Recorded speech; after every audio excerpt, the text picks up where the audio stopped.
Welcome back to another segment of Behind the Scenes of the Waltons, as I continue my conversation with actor Robert Woods, who played David Spencer for about 8 episodes of the Waltons. Please welcome back, Robert. What do you remember of particular stories or things that stood out for you in doing the episodes? Any sort of behind the scenes little anecdotes that you can share with everyone? The one was waiting to understand what the light, if they may have a light over your head and it may light up, and you better go when they light it up. It was, there wasn't any friction. I don't think I never saw any friction on the Walton set. Really, I mean, people would have discussions or talk about, whatever motivation, whatever. But for the most part, it seemed like a real tight, family and a unit. Everybody working together. And Ralph, God bless him. I mean, I'm so glad that he was part of it. I get to share that with him. Right, because he directed the Firestorm. Mm-hmm. I don't know if he directed any of the other episodes you did. I don't think he did. Larry Dobkin, I forget which one, because he was an actor. I remember seeing him in movies and stuff. And then my least favorite was Harry Harris. I always thought, if I had a chance, that's a guy like a dope pop, And I don't know what it was. He was just, and he'd come as a guest director at the Film Actors Workshop and worked with people. But I don't know. That just,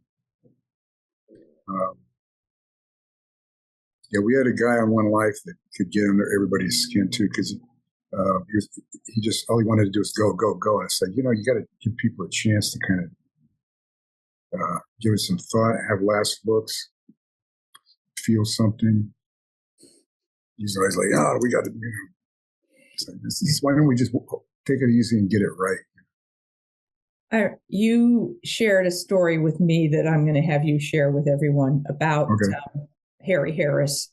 You said there was a scene that you were doing with Richard. Mm-hmm. And oh, yeah. Yeah. And I think you were sitting at the table too, where I think that might have been my first day. And all of a sudden it was like, cut. Does anybody have a gun? And I thought, oh man, is it that bad? No, but it was that up in the rafters, they said, okay, everybody quiet. It's not a sound.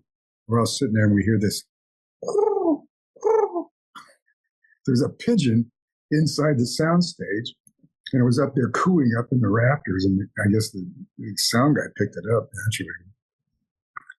And Richard turned to him at the time and said, you know what? I mean, why don't you let us know what the problem is before we start, I don't know. I always thought Richard probably looked at me and I was going like, oh. And he thought, no, I got to help this kid out. So yeah. He was really something. He kind of set the tone, didn't he? Yeah. As young as he was, he really did. Yeah. He was always so positive and so full of energy and having fun. I mean, getting the work done, but just lighthearted, and that really helped, I think. And it made the cast and the crew feel like it was okay to enjoy the process and not be like worried about every little mistake you might make, every line you might muff, every mark you might not hit, things like that. It was just like, okay. And we got it done. We always got it done. Well, especially what we did for a living, it's better if you're comfortable while you're working and not uptight about it. Definitely. Yeah. Well, I mean, with those sound stages, as you know, I mean, they have these big, huge doors that open up so they can bring equipment in, and those big, giant arc lights that we used at the time, and moving set pieces in and out. You can say the sets. Yeah. So when we weren't filming, a lot of times those big doors were open. So it makes perfect sense that critters, birds, whatever would come in What a great place to get up in those rafters. You know, my son, when we were doing One Life, Phil Carey, again, he would come to work with me in the summer, and he could stay in my dressing room, watch cartoons or something on TV. He was always up at the in the set usually. But the first thing he'd say is, "What are we going to do to Philly today?" I said, "I don't know. You know, I mean, I did everything like with black thread, and I had a little bat with elastic on the wings, so you could drop it down, and when you do this, it looked like the bat was fluttering around." And they had the catwalk was right over this set where Phil Carey was in jail. So in the middle of the scene, this little bat came down and started fluttering and flying all around the set. The crew was going crazy. Philly was swinging at the bat. We'd pull it up and drop it down.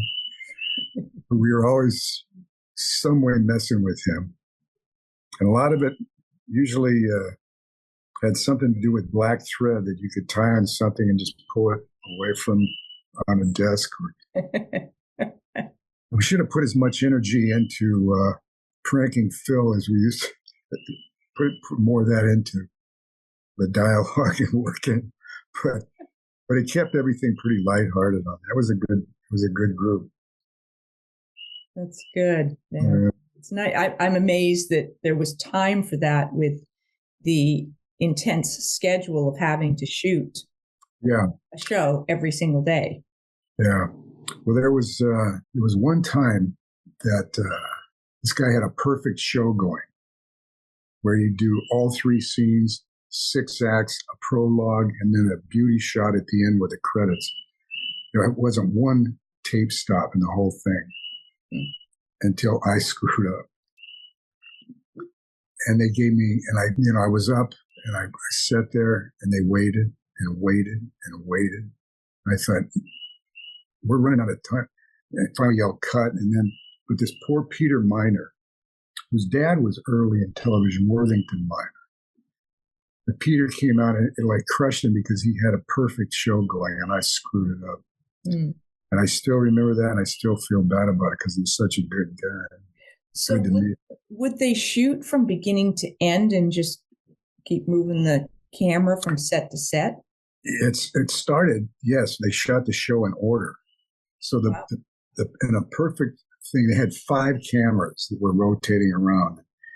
Each scene had to have 3, but you'd start with 3, and near the end, all of a sudden, it was close to the end of the scene because all of a sudden this camera would turn around and start heading off to another set.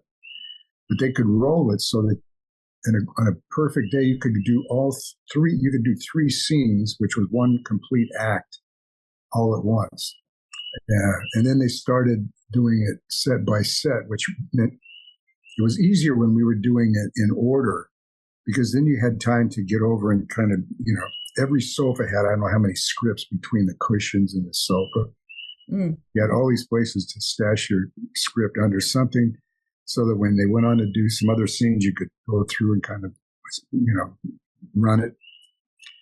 But we were able to go through a complete act without stopping many, many times, So did you, did anyone use cue cards? I know I've heard that sometimes some actors do, or all the actors do, or. Well, in the beginning, each camera on the side of it had a little TV set with a crawl. All the teleprompter. But you got to really learn to kind of manipulate your focus. And if you ever have to go to that, you can't take little fleeting looks. Yeah. If you ever decided to do something and just kind of gather your thoughts and look at, like right now, I'm looking at this bottle. But stay with that and then kind of build to come right back and then get into it. All these little techniques for cheating, I guess you could say. Yeah. But it was so fast. Like we did an hour show in a day. 6 sets of 3 scenes each with a teaser and then the beauty shot at the end. So what is the beauty shot? The beauty shot was something that wasn't going to get picked up immediately the next day. And it was just there, trying to make each other crack up and trying to stay with it and just act like you're having a conversation while the crawl was going on. And then once that was over, then they'd say cut. That's a wrap. Go home. But the fact that we could get in there at 7:15 in the morning, and the earliest we got out was 4:30 in the afternoon. We're doing an entire 6 scenes, the beauty shot and the prologue. So it's 7 scenes. The prologue was quicker. So it was like we always said it was like making bologna. You just throw a bunch of stuff in there and start cranking the thing. Did you just come in, get hair and makeup, wardrobe, and then just start filming, or was there any kind of a read through or rehearsal or anything? Or yes, we'd have in the morning when you first showed up, you got all your camera blocking done in this rehearsal hall. 3 folding chairs is a sofa, a card table, that's your desk, but you get your blocking, so you know where to go and everything. Then you go up and you have camera blocking. So they block each scene going through slowly, and the cameramen are all getting their shots and everything. And then break for lunch, have a complete dress rehearsal from the prologue through Act 6. And then you get notes, and then you start taping. And it wasn't until they decided that they were going to shoot, instead of shooting the show in order, they were going to shoot set by set, which meant if you had 6 scenes in that set, you were going to do them all at once. You didn't have chances to, when the cameras moved and they started another scene, to get together and kind of go through it one more time. But, so it evolved into set by set at the end. And then you occasionally... But we got out so much earlier. Mm-hmm. So what would happen? Yeah, how would they do that? It was all exterior usually on a location. Yeah. Like the first one I went to, we were doing 2 weeks in Paris, which I couldn't. That was just unbelievable. But then they would build all the Parisian sets back in the studio, so you would have something, cars, whatever, and then the scene would pick up in the studio back in New York. Who knows, maybe a month later. So there were so many Polaroids taken about how long your hair was. Did you shave that day? Mostly, it's easier to just shave every day, and then you don't have to worry about that. But there was a while I had a beard on, but you never see me with a beard on. No.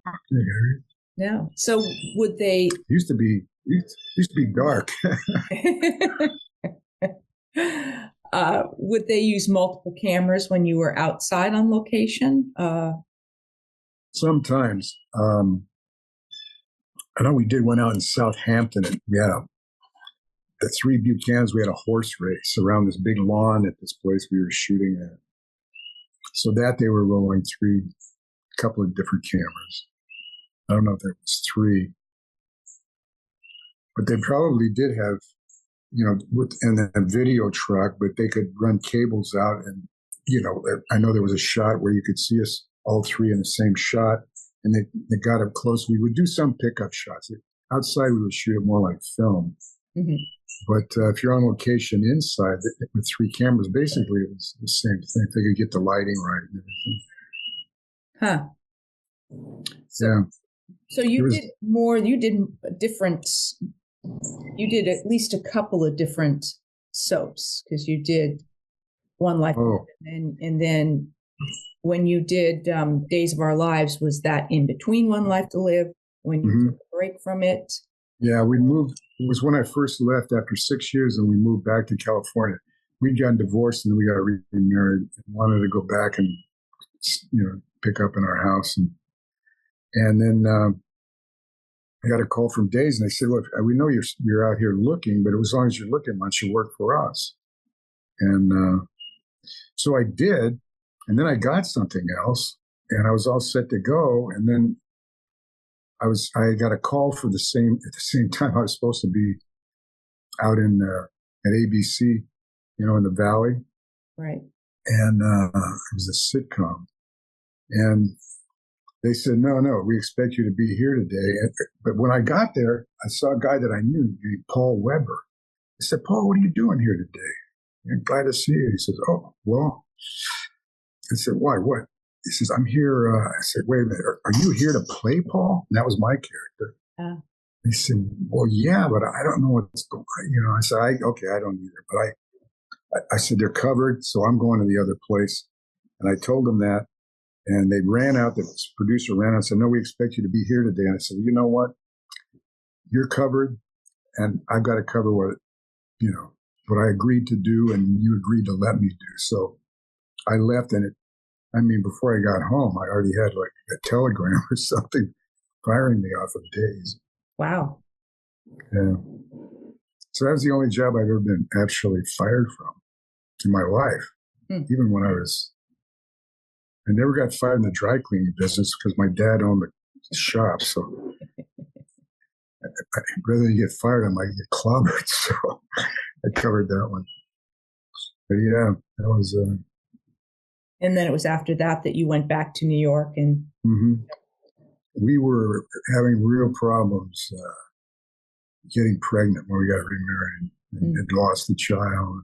And then we found out, all of a sudden tubes were gone. And so we didn't have a choice other than to go through in vitro, which was a lot of money up front with no guarantees. So I said, then I got to go back to work. And if I go back, they're either going to throw me out or carry me out, but I'm going to stay there as long as for the run, as long as I can. So we were right up there to the end. And then a company picked it up. They tried to do it on the internet, and that didn't work out.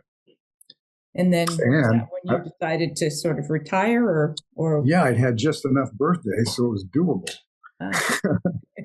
So I had a pension, a SAG pension, and an after pension. Oh. So it worked out, and it's still working out. So. Thank you once again to Robert for joining me for this next installment of our conversation about his time on the Waltons and his career beyond that. I'll be back with more with Bob and more behind the scenes of the Waltons episodes and Ask Judy and who knows what else. So thanks for watching.